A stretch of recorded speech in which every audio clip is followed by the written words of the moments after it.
15장 C# 네트워크 15.1 C# 네트워크의 기본 15.1.1 네트워크 기본 클래스 이번에는 네트워크에 관련된 기본 클래스들에 대해서 알아보도록 하겠습니다.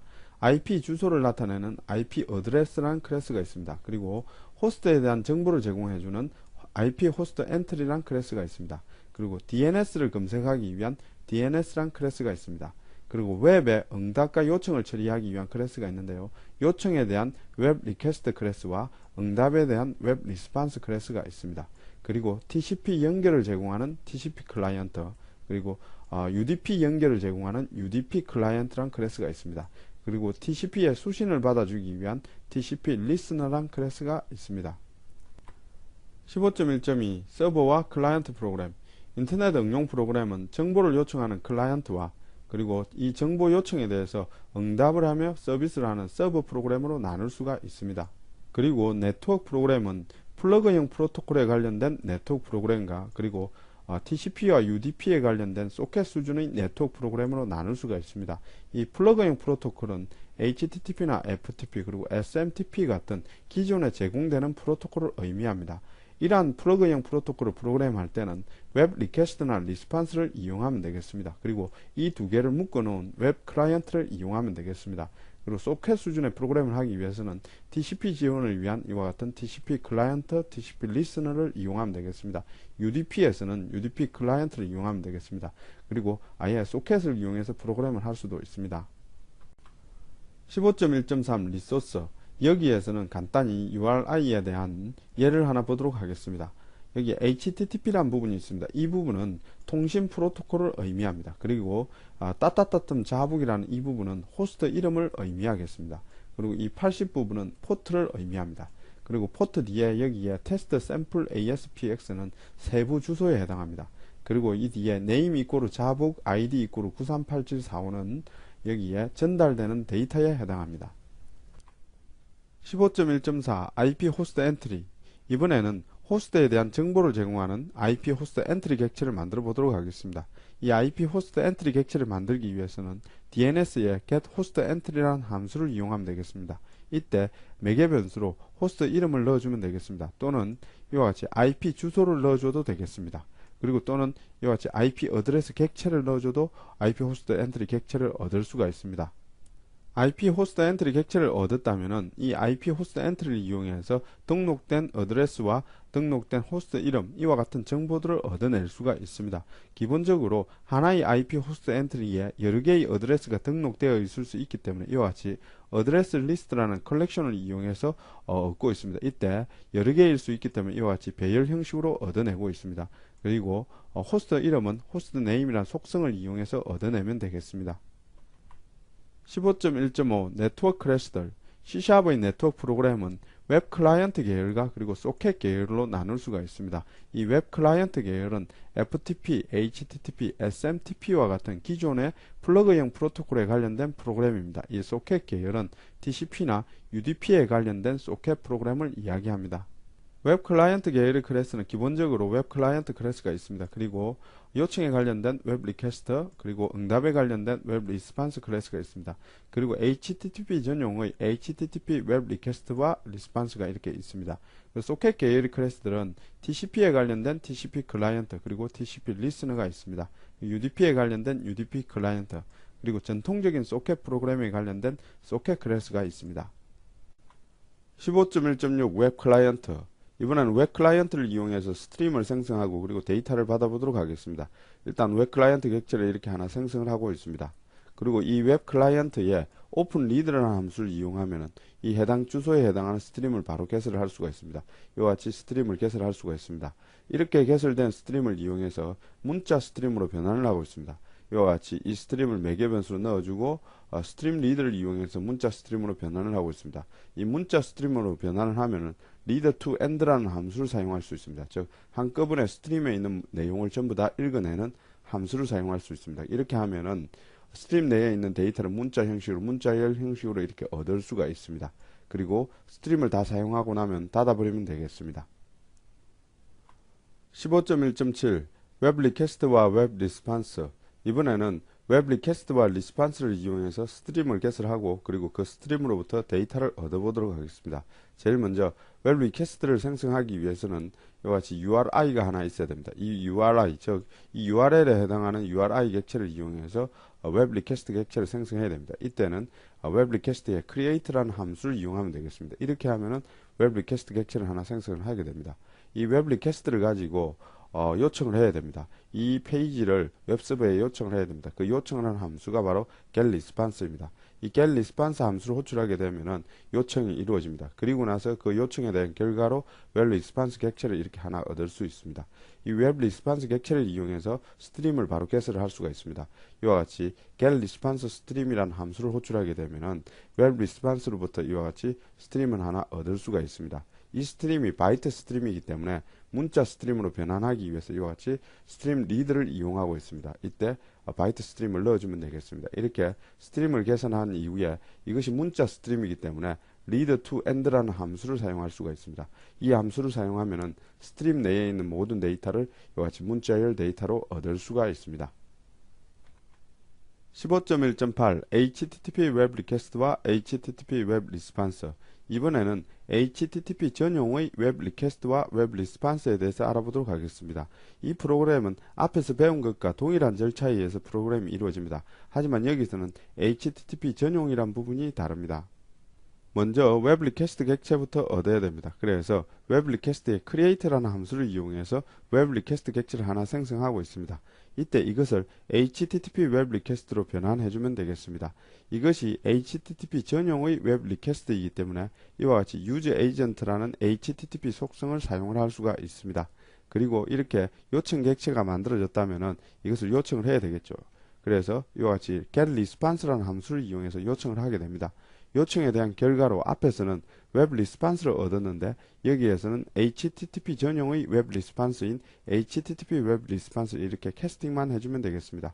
이렇게 하면은 이것이 HTTP 전용이기 때문에 HTTP 웹 리스판스의 속성을 사용할 수가 있습니다. 여기서 last modified가 사용이 되었습니다. 그리고 이 HTTP 웹 리스판스를 이용해서 헤더 정보도 이렇게 추출할 수가 있습니다. 여기 보시면 헤더저라는 속성을 이용해서 서버라는 헤더 정보를 이렇게 추출하고 있습니다. 15.1.10 웹 익셉션 처리. 이번에는 이 웹 리퀘스트와 리스판스에서 발생할 수 있는 에러인 웹 익셉션에 대해서 알아보도록 하겠습니다. 먼저 웹 리퀘스트 객체를 하나 생성을 하고 있습니다. 그리고 이 웹 리퀘스트를 가지고 이와 같이 웹 리스판스를 이렇게 얻어내고 있습니다. 이때 제가 여기서 잘못된 주소를 주었기 때문에 여기서는 에러가 발생합니다. 이때 발생하는 에러가 바로 웹 익셉션 객체가 되겠습니다. 이 웹 익셉션이 발생하면 캐치로 바로 넘어가겠죠. 그래서 이 부분이 처리가 됩니다. 캐치에서 웹 익셉션을 처리해 주면 되겠습니다. 먼저 이 발생한 익셉션을 상태를 확인합니다. 이 상태가 현재 프로토콜 에러인지를 확인합니다. 만약 프로토콜 에러라면은 이 웹 익셉션의 리스판스 객체를 얻어냅니다. 이와 같이 e.response라고 하면은 리스판스 객체를 얻을 수가 있습니다. 이 리스판스 객체의 상태를 확인을 합니다.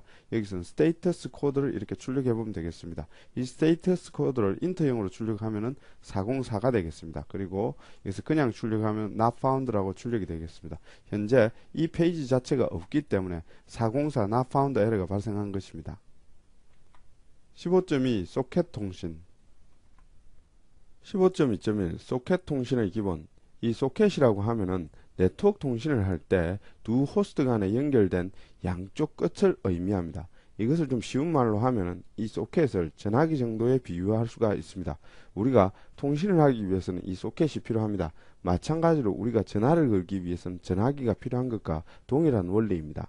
하나의 컴퓨터 내에서 소켓을 여러 개 개설하기 위해서 이 포트라는 것을 이용합니다. 이 포트는 1번부터 대략 65,000번 정도까지 사용을 할 수가 있습니다. 여기 보시면은 하나의 프로그램 내에서 소켓을 개설하기 위해서 포트를 이용하고 있습니다. 상대방도 마찬가지입니다. 하나의 프로그램 내에서 포트를 이렇게 개설해 둔 상태에서 두 호스트 간의 소켓을 이용해서 통신을 하게 되는 것입니다. 이때 포트는 구분자 역할을 하는 것이 됩니다. 그리고 1번부터 1024번까지의 포트를 웰론 포트라고 해서 대부분 시스템에서 사용하는 포트라고 생각하시면 되겠습니다. 그 대표적인 포트가 에코를 위한 7번 포트가 있습니다. 그리고 데이타임을 위한 13번 포트, 그리고 FTP 서버를 위한 21번, 텔넷 23번, 그리고 SMTP 25번, HTTP 80번 포트를 기본으로 이용하게 됩니다. 15.2.2 TCP와 UDP의 차이. 이 TCP의 경우에는 신뢰성 프로토콜이며, 그리고 UDP는 비신뢰성 프로토콜입니다. 이 말의 의미는 TCP의 경우에는 데이터를 전송하고 확인하는 메커니즘이 있습니다. 그리고 이 UDP 같은 경우에는 확인하는 메커니즘이 없습니다. 그렇기 때문에 이 TCP를 신뢰성 프로토콜이라고 하며 UDP를 비신뢰성 프로토콜이라고 합니다. TCP의 경우 통신의 원리를 전화기 정도에 비유를 할 수가 있습니다. 이 UDP의 경우에는 그 원리를 편지에 비유를 할 수가 있겠습니다.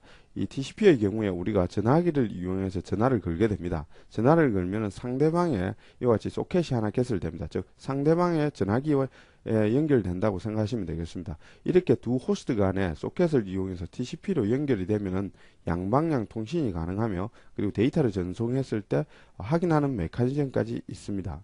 이에 반해 UDP는 편지에 비유를 할 수가 있습니다. 자신의 컴퓨터 속에서 하나의 데이터그램 패킷이라는 편지를 만들게 됩니다. 이 편지에는 상대방의 주소와 그리고 포트를 이렇게 명시를 하게 됩니다. 그리고 나서 네트워크에 이렇게 실어버리면 자동으로 인터넷을 통해서 이와 같이 상대방의 컴퓨터까지 배달이 됩니다. 하지만은 이 편지, 즉 이 데이터그램이 도착했는지 알 수는 없습니다. 그렇기 때문에 이 UDP를 비신뢰성 프로토콜이라고 하는 것입니다.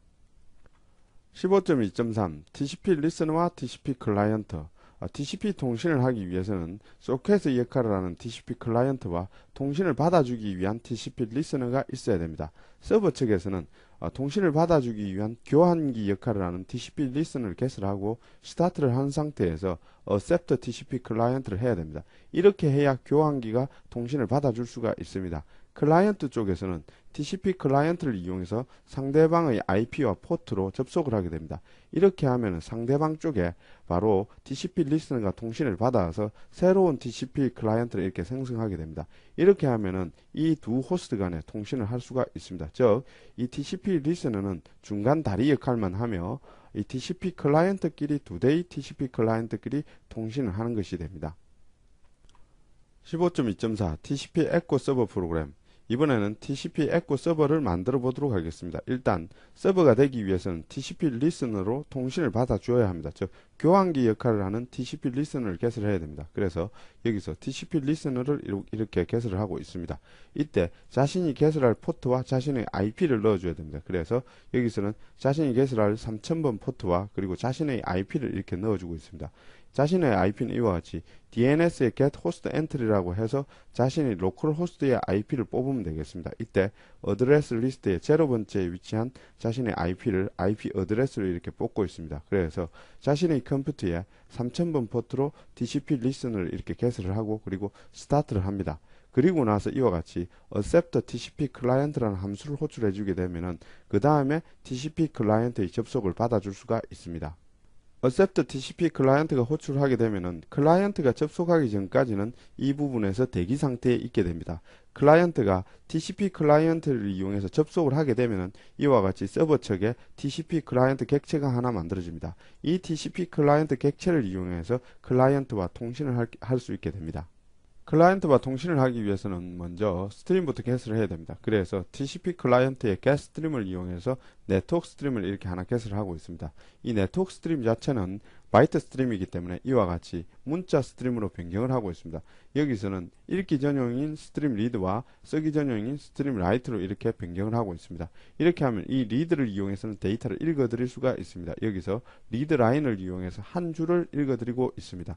이 메시지를 다시 보내기 위해서 라이트를 이용해서 라이트 라인이란 메서드를 이용하고 있습니다. 이렇게 하면 클라이언트로 메시지가 날아가게 됩니다. 바로 전송을 하기 위해서 플러시라는 함수를 호출하고 있습니다. 그리고 여기서는 한 번 받으면 두 번을 이와 같이 보내주고 있습니다. 그리고 나서 스트림을 닫아주고요. 그리고 TCP 클라이언트도 닫아주면 되겠습니다. 그리고 이 서비스를 계속적으로 하기 위해서는 이 accept부터 시작해서 close까지 이 부분은 화일문으로 되어 있어야 되겠습니다. 15.2.5 TCP 에코 클라이언트 프로그램. 에코 클라이언트의 경우에는 이와 같이 TCP 클라이언트 객체를 생성하면 되겠습니다. 이때 서버의 주소와 그리고 서버의 포트를 이렇게 넣어주면 되겠습니다. 이렇게 하면은 바로 서버에 accept TCP 클라이언트 부분을 바로 때리게 됩니다. 그래서 접속이 바로 이루어지게 됩니다. 이렇게 접속이 이루어지면 서버와 같이 이와 같이 네트워크 스트림을 얻어내면 되겠습니다. 이 네트워크 스트림을 쓰기 스트림으로 변환을 하고 그리고 읽기 스트림으로 이렇게 변환을 했습니다. 그리고 나서 여기서 메시지를 먼저 보내야 되겠죠. 그래서 메시지를 입력받아서 이와 같이 메시지를 보내고 있습니다. 그리고 바로 전송하기 위해서 플러시라는 함수를 호출하고 있습니다. 이렇게 보내고 나면 서버가 다시 보내줄 겁니다. 그래서 이쪽에서는 먼저 보내고 두 번을 읽어내면 되겠습니다. 읽기 스트림으로 이와 같이 리드 라인을 두 번 해주면 되겠습니다.